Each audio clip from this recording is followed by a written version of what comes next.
Hey guys, so here's a quick example of how to highlight your drawings to indicate to your caulking subcontractor what colors they should be using. So on this page we have a quick legend. We have two colors on this job, Dow 795 gray and black, and it looks like we have all gray in this condition on all these perimeter conditions, and then there we have some black. So that's kind of how Gabriel identified it in this case for ISI, and he did this for all elevations and then also did it for all details. So here he's indicating perimeter conditions in gray, and then here you can see that he's also indicating some of the caulk joints that are done in the shop.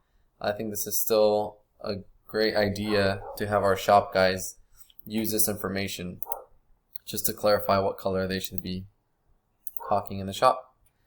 So there it is. If you have any reflected ceiling plans or column cover elevations, you can do the same for those. Thanks for watching.